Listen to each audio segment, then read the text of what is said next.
नमस्कार. मी ॲडव्होकेट महेशराव जाधव. आता मगाशीच जाहीर केल्याप्रमाणे आज सहकार कायदा माहिती लाईव्ह 3 मध्ये मी आपलं सर्वांचं मनपूर्वक स्वागत करतो. आज मी आपल्याला महाराष्ट्र सहकारी संस्था अधिनियम 1960 मधील कलम 1 ते 18 की जी कलम सहकारी संस्थांच्या नोंदणीसाठी महत्त्वाचे आहेत त्याबाबत आपल्याला महत्त्वाची माहिती देणार आहे. तरी आजच्या या लाईव्ह कार्यक्रमामध्ये उपस्थित असणाऱ्या माझ्या सर्व बंधू भगिनी आणि मातांचं मी या कार्यक्रमामध्ये स्वागत करतो आणि विषयाकडे वळतो. तर मित्रांनो, सहकार कायद्यातील चॅप्टर क्रमांक 2 मध्ये रजिस्ट्रेशन किंवा नोंदणी हा भाग सामील आहे. या भागामध्ये साधारण टोटल एकूण कलम 3 ते कलम 18 समावेश केलेला आहे. तर यामध्ये आपण पहिल्यांदा बघूया कलम 3 मध्ये काय येतं. तर मित्रांनो, निबंधक आणि त्यांच्या हाताखालील कर्मचाऱ्यांच्या बाबतीतील ही तरतूद आहे. तर राज्य शासनास राज्यासाठी सहकारी संस्थांचा निबंधक म्हणून एखाद्या व्यक्तीची नेमणूक या कलम 3 प्रमाणे करता येते. तसेच त्यास अशा निबंधकास मदत करण्यासाठी ते याबाबत निर्दिष्ट करतील अशी पदनामे असलेल्या अशा स्थानिक क्षेत्रातील किंवा संबंध राज्यात किंवा त्याहून अधिक व्यक्तींची नेमणूक करता येईल आणि सामान्य किंवा विशेष आदेशाद्वारे या अधिनियमाखालील निबंधकाचे सर्व किंवा कोणतेही अधिकार अशा कोणत्याही व्यक्तीस किंवा व्यक्तींना देता येतील. निबंधकास मदत करण्यासाठी अशा रीतीने नेमलेल्या ज्या व्यक्तीस किंवा व्यक्तींना निबंधकाचे कोणते अधिकार दिलेले असतील ती व्यक्ती किंवा त्या व्यक्ती निबंधकांच्या सर्वसाधारण मार्गदर्शनाखालील अधीक्षकांखाली किंवा नियंत्रणाखाली काम करतील त्या निबंधकास दुय्यम असतील आणि अशा व्यक्तींची आपापसातील दुय्यमता राज्य शासनाकडून ठरवता येईल. अशा प्रकारची ही कलम 3 मध्ये सहकार कायद्यातील तरतूद आहे. तर मित्रांनो, सांगायचा असा एक उद्देश की आपल्याला माहिती असेल, आपण सहकाराशी संबंधित असाल तर आपल्याला जिल्हा पातळीवरती जिल्हा उपनिबंधक सहकारी संस्था, त्याचबरोबर आपण तालुका पातळीवरती सहाय्यक निबंधक सहकारी संस्था, त्याचबरोबर आपण विभागीय पातळीवरती बघायला गेला तर सहनिबंधक सहकारी संस्था विभाग हे महाराष्ट्राचे 4-5 असे विभाग केलेले असतात. त्यामुळे पुणे विभाग येतो, कोल्हापूर विभाग येतो, सोलापूर विभाग येतो, म्हणजे असे औरंगाबाद विभाग, असे वेगवेगळे जिल्ह्याचे विभाग, त्या विभागवार निबंधकांची नेमणूक केली असते. त्यामध्ये पॉवर्स ह्या डेलिगेट केलेले असतात मेन जे राज्याचे निबंधक असतात त्यांच्या मार्फत, आणि विभागामार्फत जे निबंधक सहनिबंधक असतात त्यांच्या खाली पुन्हा जिल्हा निबंधक आणि जिल्हा निबंधकांच्या परत त्यांचे सबऑर्डिनेट म्हणून तालुक्याचे सहाय्यक निबंधक असे कार्यरत असतात. तर आपल्याला सगळ्यात महत्वाची या ह्याच्यातून माहिती अशी घ्यायची आहे की निबंधक किंवा अशा निबंधकास मदत करण्यासाठी नेमणूक केलेली एखादी व्यक्ती आपली कर्तव्य पार पाडण्यास तात्पुरते रिक्त किंवा असमर्थ झालेले असतील किंवा कोणत्याही कारणास्तव आपले पद रिकामे करीत असेल किंवा अधिकारतेचा त्याग करीत असेल किंवा काही कारणाने त्यांचा मृत्यू होत असेल तर अशा प्रसंगी कलम 3 क प्रमाणे निबंधकाच्या बाबतीत निबंधकाच्या कार्यालयातील विशेष अप्पर किंवा सहनिबंधक आणि निबंधकास सहाय्य करण्यासाठी नेमणूक केलेल्या एका व्यक्तीच्या बाबतीत संबंधित कार्यालयातील लगतचे पद धारण करणारा ज्येष्ठतम अधिकारी त्या ठिकाणी त्याची जागा घेतो, अशी ही तरतूद आहे. त्याबाबत अन्यथा तरतूद करण्यात आली नसेल तर या स्थितीत निबंधकाचे पद किंवा त्याच्या स्वतःच्या पदाच्या भरीला निबंधकास सहाय्य करण्यासाठी नेमणूक केलेल्या व्यक्तीचे पद तात्पुरते धारण करेल आणि निबंधक किंवा त्याला सहाय्य करण्यासाठी नेमलेली व्यक्ती आपल्या अधिकार पदावरती रुजू होईपर्यंत किंवा उत्तराधिकाऱ्याची रितसर नेमणूक करण्यात येईपर्यंत आणि त्याच्या नेमणुकीचा कार्यभार आपल्याकडे येईपर्यंत तो या अधिनियमान्वये निबंधक किंवा निबंधकास सहाय्य करण्यासाठी नेमणूक केलेली व्यक्ती असल्याचे गृहीत धरण्यात येईल. म्हणजे ह्या पॉवर्स ह्या सेक्शन 3 प्रमाणे निबंधकांना प्राप्त आहेत आणि त्याप्रमाणे ह्या सगळ्या निबंधकाचं कामकाज सहकारी संस्थांच्या बाबतीत महाराष्ट्र शासनामार्फत चाललं जातं. तर मित्रांनो, हा झाला कलम 3चा भाग. आणि 3 क प्रमाणे जी तात्पुरते रिक्त पद असतात निबंधकांचे त्याबाबतची ही मी माहिती आपणास दिली. आता यानंतर आपण बघूया कलम 4ची तरतूद काय आहे ती. तर मित्रांनो, कलम 4ची तरतूद आहे ज्यांची नोंदणी करता येईल अशा संस्था. म्हणजे हा सहकारी संस्थांच्या बाबतीत या महाराष्ट्र सहकारी संस्था अधिनियम 1960 मधील कलम 4 प्रमाणे कोणत्या सहकारी संस्थांची नोंदणी करता येईल याबाबतची ही तरतूद आहे. अत्यंत महत्वाची तरतूद आहे. या तरतुदीप्रमाणे महाराष्ट्रामध्ये या कायद्यान्वये सहकारी संस्थांची नोंदणी केली जाते. तर मित्रांनो, मी आपल्याला हे कलम काय आहे ते आपल्याला सांगतो. ज्या संस्थेचे उद्दिष्ट सहकारी तत्वानुसार आपल्या सदस्यांच्या किंवा जनतेच्या आर्थिक हिताचे किंवा सर्वसाधारण कल्याणाचे संवर्धन करणे ही असतील, त्या संस्थेची किंवा अशा कोणत्याही संस्थेला तिची कामे करणे सुकर व्हावे या उद्देशाने स्थापन केलेल्या कोणत्याही संस्थेची या आधी नियमान्वये नोंदणी करता येईल. तर हा जो प्रोव्हिजन आहे section 4 of Maharashtra cooperative societies act 1960 याप्रमाणे अगदी स्वयंस्पष्ट तरतूद आहे की जी संस्थेची उद्दिष्ट सहकार तत्वानुसार सहकाराच्या बाबतीत असे तत्व आहेत. There are so many guidelines in that behalf. प्रचंड म्हणजे व्यापक आणि मोठं क्षेत्र आहे.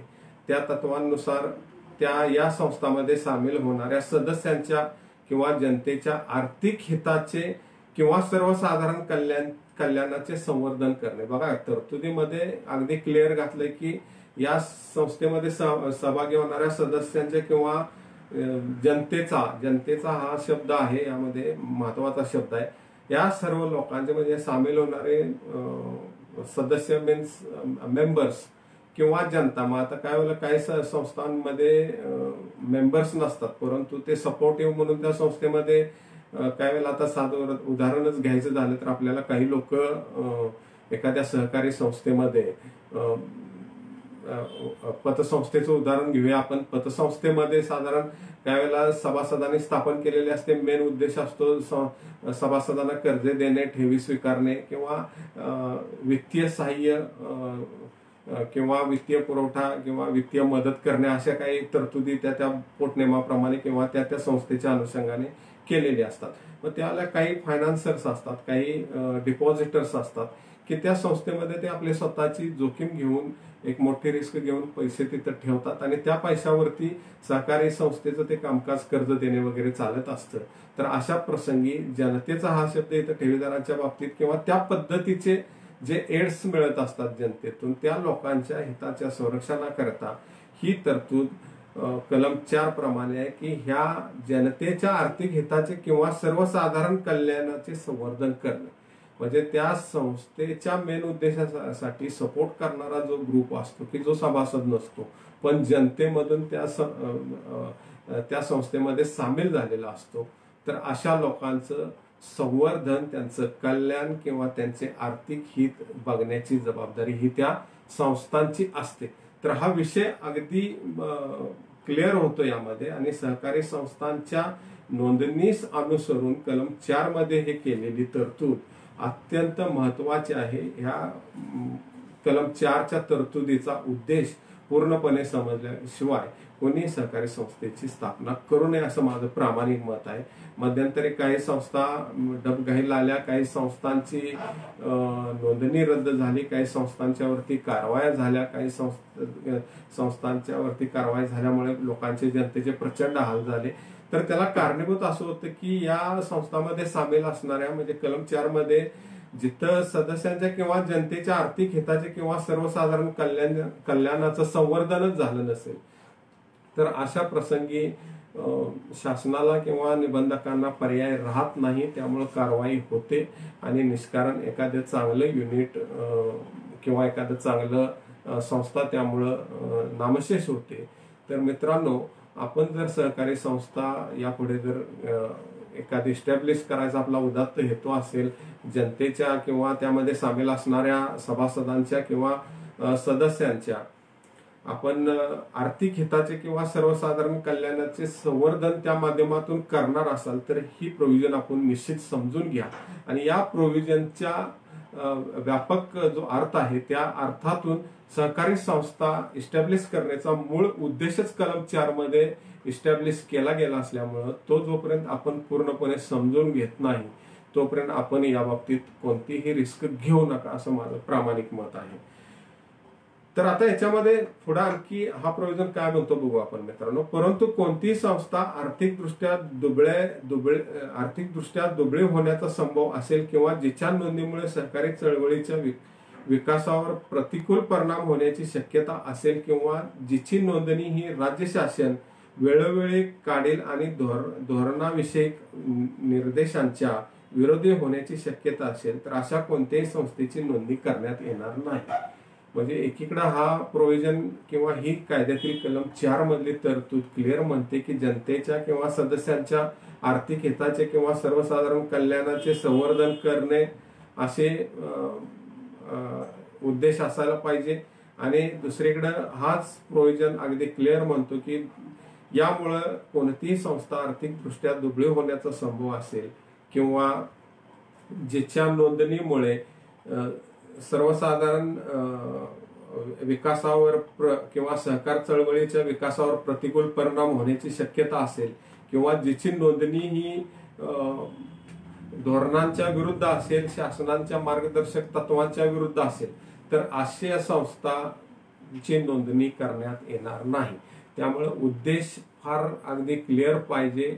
सहकार चळवळीस व सहकाराच्या उदात्त उद्देशास अनुसरूनच असायला पाहिजे आणि अशा संस्था फक्त या कलम 4 अन्वये नोंद करता येतील अशी प्रोव्हिजन या कायद्यामध्ये असल्यामुळं आपण या कायद्याचा अगदी सरासर गांभीर्याने विचार करून जर आपल्यामध्ये काही प्रोजेक्ट्स फ्युचरमध्ये आपण प्रमोट करणार असेल तर त्या दृष्टिकोनातून, कारण या माध्यमातून माझं असं मत आहे की ठराविकच फील्ड जे आता म्हणजे फर्स्ट सेशन मध्ये आपल्याला जे सांगितलं की 7-8-10 फील्ड्स यामध्ये कव्हर होतात त्याच्या इतकं हे लिमिटेड असं असायचं काही कारण नाही. याच्यामध्ये अगदी मी तुम्हाला म्हणजे मी सुरुवातीला सांगितलं होतं, परत एकदा आठवण करून देतो. क्रेडिट असू दे, बँकिंग असू दे, प्रोडक्शन असू दे, processing, marketing, housing, irrigation, transport, textile, industries, dairy, sugar या व्यतिरिक्त आता नवीन 97व्या घटनादुरुस्तीप्रमाणे मी त्या दिवशी पण आपल्याला बोललेलो होतो की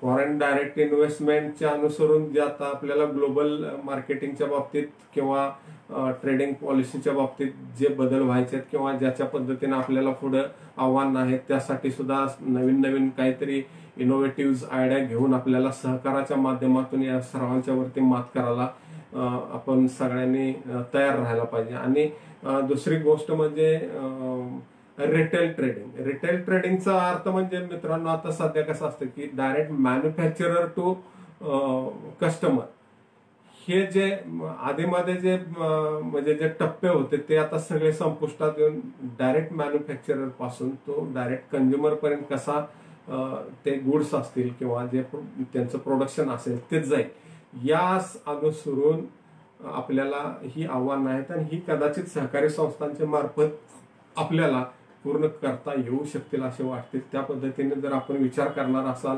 एखाद्या नवीन या पद्धतीने या ई कॉमर्स असेल त्या पद्धतीने ई कॉमर्सला सुद्धा सहकारी संस्था त्या पद्धतीने जर एखादी इस्टॅब्लिश चांगली केली तर आपण फायदा देऊ शकतो. त्यामधून लोकल लोकांना रोजगार निर्माण होऊ शकतो.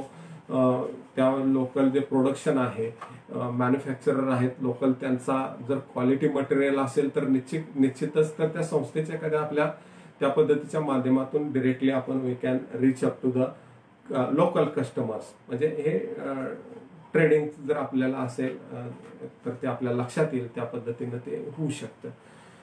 तर महत्वाचं म्हणजे आता यामध्ये कलम 4 ची मी आपल्याला आता माहिती दिली. Let's see the section number 5. सहकारी संस्था या 2 पद्धतीच्या असतात. त्यामध्ये कलम 5 मध्ये त्यांचं वर्गीकरण केलंय. सहकार संस्थेची मर्यादित किंवा अमर्यादित दायित्व अशी नोंदणी करता येईल.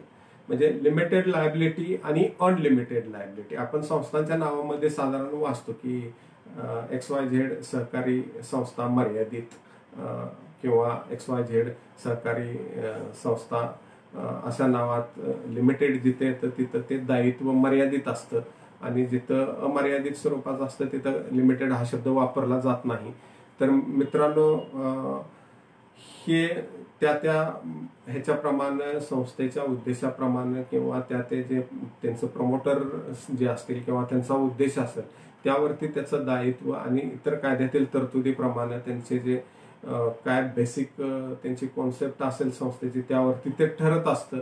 त्यामुळं या बाबतीत आपण संस्था स्थापन करताना आपण त्याची लायबिलिटी मर्यादित ठेवायची किंवा अमर्यादित ठेवायची हा सहकारी संस्थांचा ज्याचा त्याचा विषय आहे. तर मला सांगायला आणखी आपल्याला निश्चितच आवडेल की बऱ्यापैकी सहकारी संस्था जितक्या सर्वसाधारणरित्या आपण पाहतो त्या सगळ्या मर्यादित दायित्वाच्या दिसतात आपल्याला. कारण अमर्यादित दायित्व स्वीकारणं म्हणजे फार मोठी रिस्क असते आणि अशा प्रसंगी साधारणपणे संस्थेच्या दैनंदिन व्यवहार किंवा त्याची व्यवहारातून होणारी आर्थिक व्याप्ती किंवा त्यामध्ये इन्व्हॉल्व असणारे मेंबर्स किंवा त्याचं डे टू डे ट्रान्झॅक्शन किंवा डे टू डे बिझनेस जो असतो त्यावरती ह्या सगळ्या डिफेंड्स असतात गोष्टी आणि त्याप्रमाणे त्याचं दायित्व निश्चित केलं जातं. तर हा होता कलम 5चा दायित्वाच्या बाबतीत म्हणजे लायबिलिटीच्या बाबतीतला सेक्शन. त्यानंतर आता आपण पाहूया सेक्शन नंबर 6 मित्रांनो. कलम 6 हे या नोंदणीच्या शर्तीच्या बाबतीतील. तर या बाबतीत आपल्याला मला सांगावंसं वाटेल की या संघीय संस्थेव्यतिरिक्त इतर कोणत्याही संघीय संस्था म्हणजे जी आपली शिखर संस्था असते ती या अध्यान्वये अशा संस्थेचे सदस्य होण्यास पात्र असणाऱ्या व संस्थेच्या कार्यक्षेत्रात राहणाऱ्या कमीत कमी 10 व्यक्तींचा किंवा अशा व्यक्तीपैकी प्रत्येक व्यक्ती वेगळ्या कुटुंबातील असल्या पाहिजे किंवा निबंधक सहकारी चळवळीची उद्दिष्टे आणि तिच्या आर्थिकदृष्ट्या स्वयंनिर्वाहित आणि विकास अशा गोष्टी विचारात घेऊन एखाद्या संस्था वर्गाकरता वेळोवेळी निश्चित करेल इतक्या त्याहून अधिक व्यक्तींचा तिच्यात समावेश असल्याखेरीज या अधिनियमान्वये नोंदणी करण्यात येणार नाही.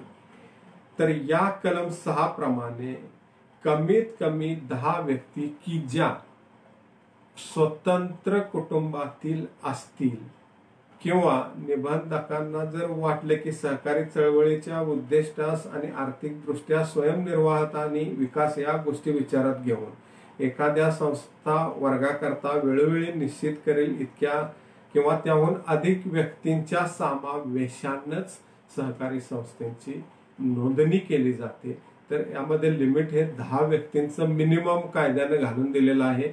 तर याला एक याच्यामध्ये रिलॅक्सेशन सुद्धा आहे, परंतु 10 पेक्षा कमी पण 5 किंवा त्यापेक्षा अधिक असतील अशा व्यक्तींचा अंतर्भाव असलेल्या उपसा जलसिंचन संस्थांची या अधिनियमान्वये नोंदणी करता येईल. म्हणजे समजा आता ह्यांचं बेसिक या कलम 6 प्रमाणे जर मिनिमम 10 व्यक्ती आणि त्याही स्वतंत्र कुटुंबातील व्यक्तींची प्रोव्हिजन आहे की या व्यक्तींच्या करिता सहकारी संस्था स्थापन करता येऊ शकेल.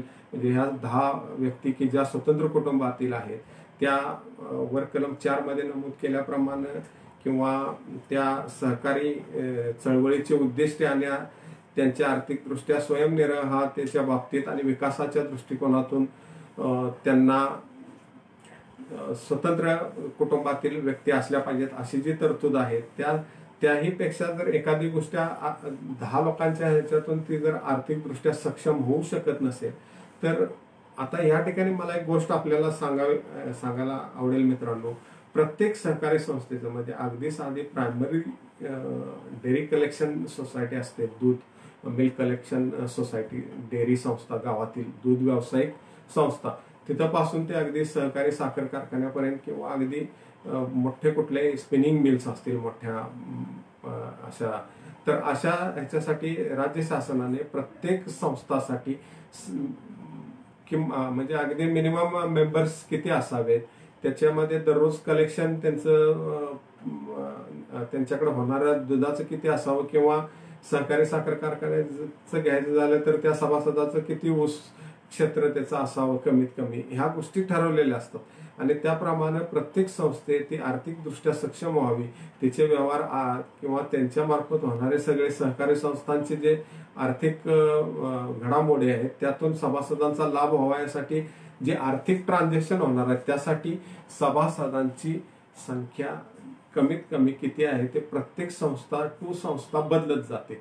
काही संस्थांमध्ये 50 असतात, काही मध्ये 100 असतात, काही मध्ये 100 पेक्षा जास्त असतात. म्हणजे हे डिपेंड्स होतात, ह्या जर तरच्या गोष्टी आहेत. तर काही ठिकाणी हाऊसिंग संस्था असतात तिथं 10च्या वर असतात. काही ठिकाणी आता इथे ह्याला रिलॅक्सेशन दिलंय की या ह्याच्यात फक्त जलसिंचन संस्था म्हणजे इरिगेशन सोसायटी आहे त्या ठिकाणी मात्र 5 किंवा त्यापेक्षा अधिक असतील अशा व्यक्तींचा अंतर्भाव असलेल्या उपसा जलसिंचन संस्थेची म्हणजे 10 पेक्षा कमी पण 5 पेक्षा जास्त म्हणजे मिनिमम लिमिट 5 आहे हे इरिगेशन सोसायटीसाठी. ही गोष्ट आपण लक्षात घ्या. तर रिलॅक्सेशन एवढं आपल्याला इथं दिलेलं आहे या कायद्यान्वये.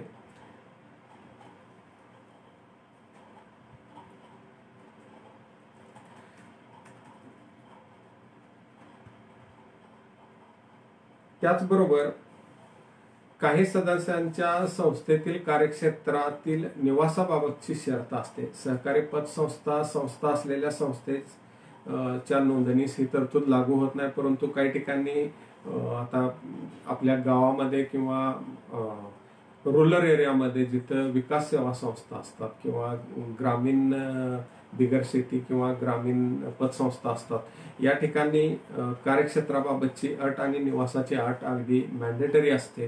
त्यामध्ये तो सभासद त्या संस्थेच्या कार्यक्षेत्रातील किंवा त्या गावातीलच रहिवासी असला पाहिजे अशी तरतूद असते आणि ते तसेच जर सभासद असतील तरच त्या संस्था नोंद केल्या जातात. परंतु सहकारी पतसंरचना संस्था असलेल्या संस्थेच्या नोंदणीस या अटी लागू नाहीत.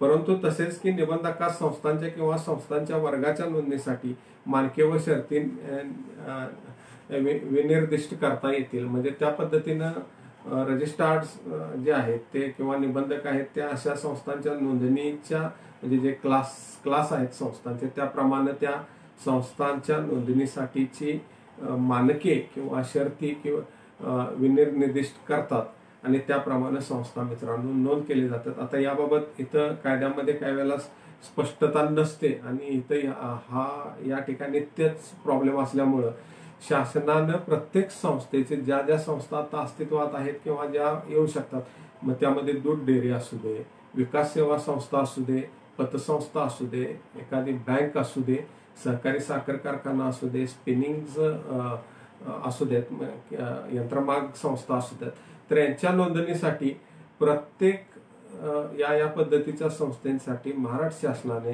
त्या सहकार खात्याच्या मार्फत शासन निर्णय प्रसिद्ध केलेले आहेत आणि या संस्थांच्या नोंदणीसाठी विशिष्ट अटी व शर्ती अगदी मॅन्डेटरी केलेल्या आहेत आणि त्याची पूर्तता झाल्याशिवाय निबंधकांना सहकारी संस्था नोंदता येत नाही.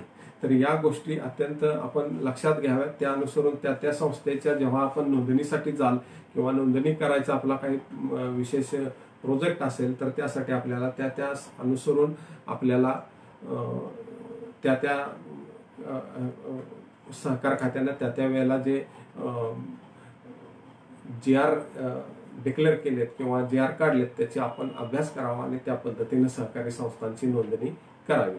तर यापुढे त्यानंतर मला सांगावंसं वाटेल अमर्यादित किंवा दायित्व असलेल्या कोणत्याही संस्थांची संस्था तयार करणाऱ्या सर्व व्यक्ती एकाच नगरात किंवा गावाच्या एकाच गटात राहत असल्याखेरीज नोंदणी करता येणार नाही. हे मगाशी मी जे आपल्याला सांगितलं की लिमिटेड लायबिलिटी किंवा अनलिमिटेड लायबिलिटी ह्या अनुसरून हे कलम आहे. त्याचबरोबर पिके, बांधकामे, यंत्रसामग्री, शेतीची अवजारे व जमिनीवरती पंपाने पाणी आणण्याकरता वापरण्यात येणाऱ्या यंत्रसामग्रीसाठी इतर सामग्री यांचे संरक्षण करण्यासाठी कोणत्याही पीक संरक्षण संस्थेने केलेल्या प्रस्तावाचा मसुदा, त्या प्रस्तावामध्ये बाधा पोचण्याचा संबंध असलेल्या जमिनीच्या सर्व मालकाला आणि उक्त जमिनीत हितसंबंध असण्याचा संभव असलेल्या इतर सर्व व्यक्तींना त्या प्रस्तावात सहभागी होण्यासाठी किंवा त्यांच्या हरकती किंवा सूचना मागवण्यासाठी यथोचितरित्या प्रसिद्ध करण्यात आला होता आणि आलेल्या हरकती व सूचना तशा असल्यास त्या संस्थेने यथोचितरित्या विचारात घेतल्या आहेत व प्रस्तावात समाविष्ट केलेल्या जमिनीच्या एकूण 66% कमी नसतील इतक्या जमिनी कब्जात असलेल्या मालकाने प्रस्ताव तयार करण्याकरता आपली लेखी संमती दिलेली आहे किंवा केलेला प्रस्ताव व्यवहार्य आहे याविषयी निबंधकास अवश्य वाटेल अशी चौकशी केल्यानंतर अशी खात्री झाल्याशिवाय कोणत्याही पीक संरक्षण संस्थेची नोंदणी करण्यात येणार नाही। या प्रयोजनासाठी संस्था निबंधकास पुढील गोष्टी सादर करतील। प्रस्तावात समाविष्ट करण्यात आलेले क्षेत्र आणि बाधा पोहोचणाऱ्या गावाच्या किंवा गावाच्या नकाशात किंवा नकाशामध्ये दाखवल्याप्रमाणे भोवतालच्या जमिनी दर्शवणारा आराखडा म्हणजे हा आहे फक्त पीक संरक्षण संस्थेच्या नोंदणीच्या बाबतीतील तरतूद। प्रस्तावात समाविष्ट केलेल्या जमिनींच्या मालकाची नावे आणि जमिनीची क्षेत्रफळे दर्शवणारा अधिकार अभिलेखातील यथोचितरित्या प्रमाणित केलेला उतारा, जमिनीच्या मालकाप्रमाणे ज्यांनी तो प्रस्ताव तयार करण्यास संमती दिली आहे त्या जमीन मालकांची 2 साक्षीदारांसमोर सही केलेली निवेदने, त्याचबरोबर प्रस्ताव कार्यान्वित करण्यासाठी येणारा खर्चाचा तपशील अंदाज आणि तो खर्च कसा भागवण्याचे ठरवले आहे ते दर्शवणारे तपशीलवार विवरण। जेव्हा अशी संस्था नोंदण्यात येईल तेव्हा प्रस्ताव कार्यान्वित करण्याचा खर्च संस्थेचा सदस्य होण्यास नकार दिलेले असेल असा कोणताही मालक धरून प्रस्तावित सामील केलेल्या प्रत्येक मालकाकडून संस्थेने वसूल करावयाच्या अंशदानाद्वारे पूर्णपणे किंवा अंशतः भागवण्यात येईल।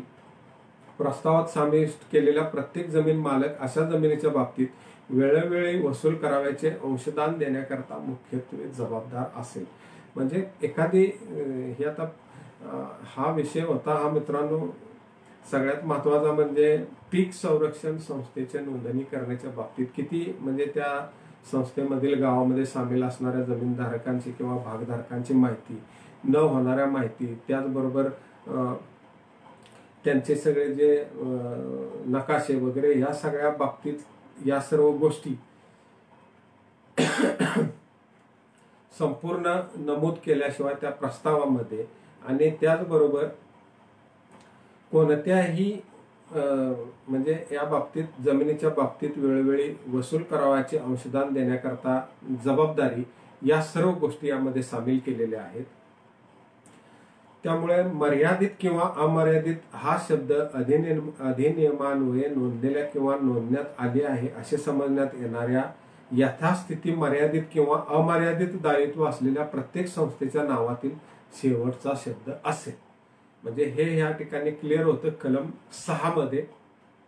आणि हे कलम व कलम 8 याच्या प्रयोजनातील कुटुंबातील व्यक्ती या संज्ञेचा अर्थ या ठिकाणी त्यांनी स्पेसिफिकली दिलेला आहे। म्हणजे आता वर इथं जमिनीच्या मालकीच्या बाबतीत आला त्यामुळे एखाद्या कुटुंबाची जमीन असते मालकीची, त्यामध्ये कुटुंबामध्ये जे डेफिनेशन येते कुटुंबातील व्यक्ती या संज्ञेचा अर्थ पत्नी, पती, वडील, आई, मुलगा किंवा अविवाहित मुलगी असा होतो। अशी तरतूद या कलम 6 मध्ये करून ठेवलेली आहे। याही बाबतीत आपण जर अशा पद्धतीच्या संस्था आपण नोंद करून घेणार असाल तर याचाही विचार आपण सिरियसली करावा असं माझं मत आहे। त्याचबरोबर आता यानंतर आपण पाहूया कलम 7। तर कलम 7 प्रमाणे संस्था किंवा संस्थांच्या वर्गाला नोंदणी विषयक शर्तीपासून सूट देण्याचा अधिकार। तर संस्था किंवा संस्थांच्या वर्गाला म्हणजे नोंदणी विषयक शर्तीपासून सूट देण्याचा अधिकार कलम 7 मध्ये आहे। या अधिनियमात काहीही अंतर्भूत असले तरी राज्य शासनास सामान्य किंवा विशेष आदेशाद्वारे कोणत्याही संस्थेस किंवा संस्थेच्या वर्गास ते लादील अशा शर्तींचा तशा शर्ती असल्यास अधीन राहून नोंदणी संबंधी या अधिनियमा अन्वये आवश्यक असतील अशा कोणत्याही गोष्टीपासून सूट देता येईल। आता सूट म्हणजे रिलॅक्सेशन झालं मित्रांनो।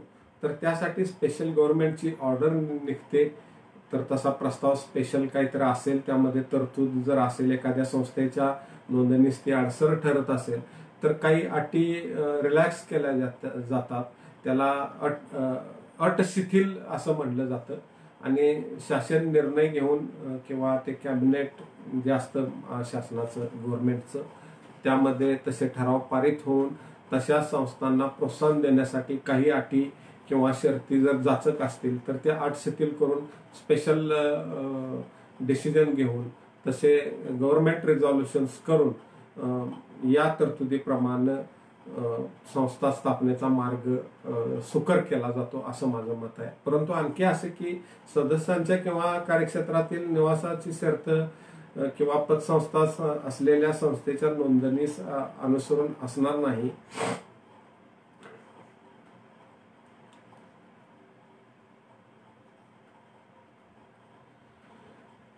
तर नोंदणीच्या प्रयोजनासाठी कलम 8 मध्ये तरतूद आहे.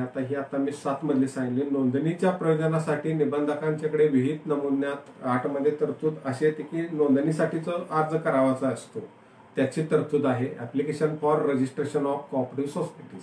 त्याप्रमाणे नोंदणीच्या प्रयोजनासाठी निबंधकांच्याकडे विहित नमुन्यात अर्ज करण्यात येईल व त्यासोबत संस्थेच्या प्रस्तावित उपविधीच्या 4 प्रती जोडण्यात येतील व विहित करण्यात येतील. अशी नोंदणी फी भरण्यात येईल. नोंदणीसाठी आलेल्या अर्जावर कार्यवाही करताना त्यामध्ये अंतर्भूत असलेली सेवा विचारात घेऊन संस्थेच्या निरनिराळ्या वर्गासाठी निरनिराळ्या नोंदणी फी विहित करता येतील. त्या व्यक्तीकडून किंवा जिच्या वतीने असा अर्ज करण्यात आला असेल अशी व्यक्ती संस्थेसंबंधी निबंधकास आवश्यक वाटेल अशी माहिती पुरवी. तर याप्रमाणे या तरतुदीप्रमाणे आपल्याला मध्यंतरी माझ्या फेसबुकवरच्या एका मित्राने मला रजिस्ट्रेशन बाबत माहिती द्या असं कळवलं होतं. तर मी त्यांना इथं या ठिकाणी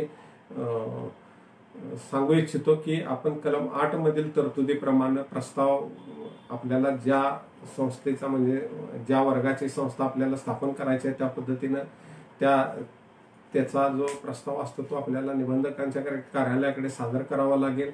त्याचबरोबर त्याच्यासाठी शासनाने निर्धारित केलेले उपविधी आहेत ते आपल्याला रजिस्ट्रार फॉर महाराष्ट्र कोऑपरेटिव्ह सोसायटीजच्या ऑफिशियल वेबसाईटवरती आपल्याला प्रत्येक सहकारी संस्थेच्या जे मॉडेल बायलॉज आहेत ते आपल्याला मिळतील. तिथून आपण ते प्राप्त करू शकता. त्यामध्ये आपल्याला काही दुरुस्त्या किंवा काही त्यामध्ये अमेंडमेंट्स अल्टरेशन करायचे असतील तरी आपण त्या पद्धतीने तुमच्या जादाच्या तरतुदीसह देखील प्रस्ताव सादर करू शकता. त्यात जर निबंधकांना योग्य वाटलं तर तशा तुमच्या सुरुवातीच्याच दुरुस्तीसह किंवा त्या तरतुदीसह तुमचा प्रस्ताव पारित केला जाऊ शकतो.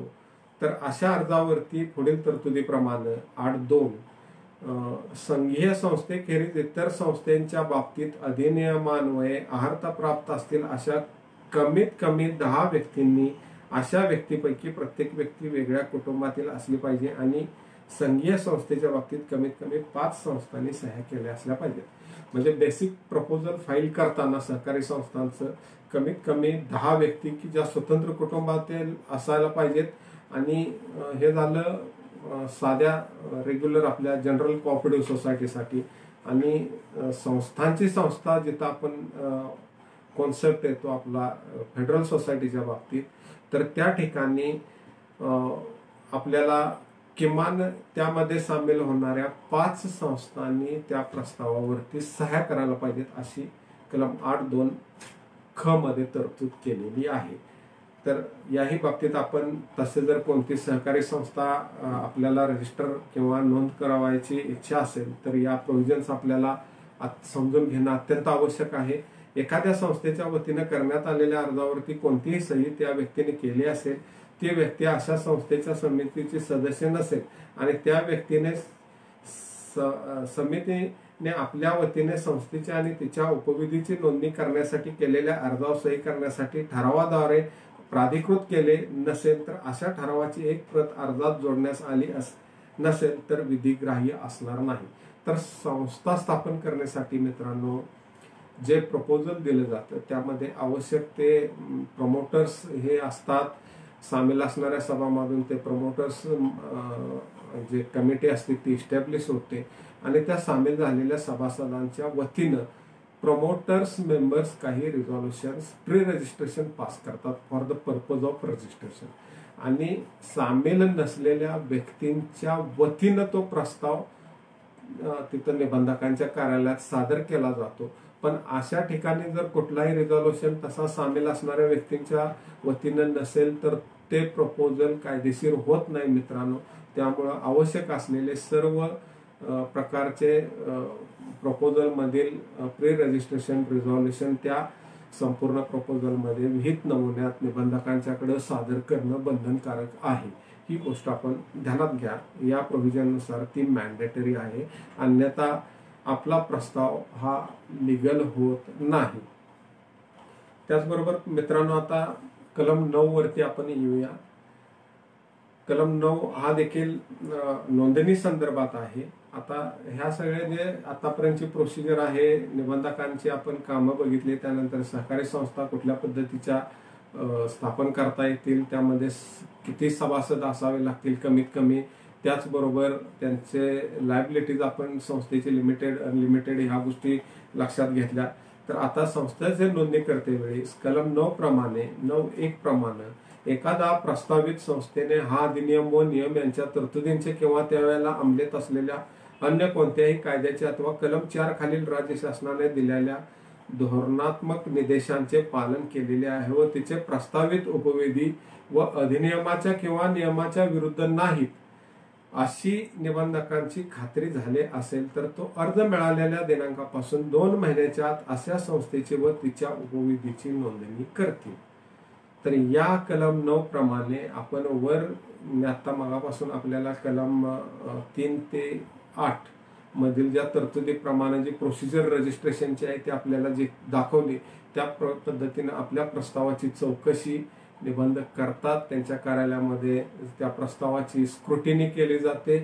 त्या प्रस्तावासोबत आपण सादर केलेले सगळे जे डॉक्युमेंट्स असतात किंवा जे तुमच्या प्रपोजल असतं, त्यामध्ये प्रोजेक्ट्स असतात, ते फिजिबल आहेत, आर्थिकदृष्ट्या सक्षम होतात, सामील असणाऱ्या सभासदांच्या सहकारी तत्वांप्रमाणे किंवा सहकारी चळवळीच्या मुख्य उद्देशाप्रमाणे त्या सर्व सभासदांच्या उत्कर्षासाठी विकासासाठी आहेत का याची सर्व बाजूने चौकशी करूनच आणि त्या प्रस्तावामुळे इतर तशाच प्रकारच्या संस्था कार्यक्षेत्रात असतील तर त्यांच्यावरती त्याचा विपरीत परिणाम होत नसेल तरच कलम 9 प्रमाणे आपल्या संस्थेची नोंदणी 2 महिन्याच्या आत किंवा हिअरिंग जर झाले, जर तुमच्या प्रस्तावाला अपोज आला तर त्याची सुनावणी होऊन साधारण लवकरात लवकर त्या प्रस्तावांची सुनावणी निबंधक ते ऑब्जेक्शन्स जर आले त्या प्रस्तावावरती नोंदणीकृत संस्थांच्याकडून तर त्याबाबत यथासांग कायदेशीर दृष्ट्या विचार केला जातो आणि आपला प्रस्ताव जर त्या नोंदणीकृत संस्थांच्या अस्तित्वावरती कुठलाही विपरीत परिणाम करणारा नसेल, योग्य कायदेशीररित्या तुमचा प्रस्ताव स्वतः तो प्रस्ताव फायद्याचा असेल, त्यामध्ये सामील असणाऱ्या सभासदांचा आणि नोंदणीकृत संस्थांच्या वरती आर्थिक दुरस्त आणणारा नसेल तर तो मंजूर केला जातो. तर या तसेच इतरही अनेक गोष्टी आहेत, कारण मी आता इथं लाईव्ह मध्ये ह्या गोष्टी आपल्याला डिस्क्लोज करणं योग्य होणार नाही. काही ठिकाणी सभासदांच्या बाबतीत हरकती असतात, काही ठिकाणी संस्थांच्या बाबतीत आर्थिक अरिष्टांच्या बाबतीतील हे असतात, कार्यक्षेत्राबाबतचे वाद असतात. म्हणजे त्याला भरपूर वेगवेगळ्या पद्धतीचं व्यापक ऑब्जेक्शन्स म्हणजे त्या सिच्युएशन प्रमाणे ते ऑब्जेक्शन समोर येत असतात. त्या वेळेला त्याचे हिअरिंग्स तिथं योग्य आणि कायदेशीर नैसर्गिक न्याय तत्वास अनुसरून प्रोसिजरली म्हणजे लिगल प्रोसिजर सगळी कॉन्टम्प्लेटेड लिगल प्रोसिजर जेवढी आहे तिचा यथासांग सगळा in due course of law सगळ्या गोष्टी चा पॅरामीटर्स प्रमाणे सगळ्या बघूनच त्याच्याबाबत निर्णय घेतला जातो. तर कलम 9 प्रमाणे मित्रांनो 2 महिन्यामध्ये साधारणपणे तुमच्या संस्थेला कोणाची हरकत नसेल तर तुमचा प्रस्ताव हा मंजूर केला जातो, अशी कलम 9 मध्ये तरतूद आहे. कलम 9(2) आता आपण बघूया. नोंदणीसाठी आलेला असा अर्ज पूर्वोक्त कालावधीच्या आत निकालात काढण्यास निबंधकाने कसूर केल्यास निबंधक तो कालावधी संपल्याच्या दिवसापासून 15 दिवसाच्या आत तो अर्ज निकटतम वरिष्ठ अधिकाऱ्यांच्याकडे निर्देशित करतील आणि जर निबंधक हा स्वतःच नोंदणी अधिकारी असेल तर राज्य शासनाकडे निर्देशित करेल व त्यानंतर यथास्थित निबंधक किंवा राज्य शासन तो अर्ज त्यास मिळालेल्या दिनांकापासून 2 महिन्याच्या आत निकालात काढेल. अशा या तरतुदी आहेत. तर मित्रांनो आता याबाबत मी या ठिकाणी आता थांबतो आणि याबाबतची आपल्याला पुढील कलमांची माहिती मी आपल्याला पुढील लाईव्ह सेशनमध्ये देतो. धन्यवाद.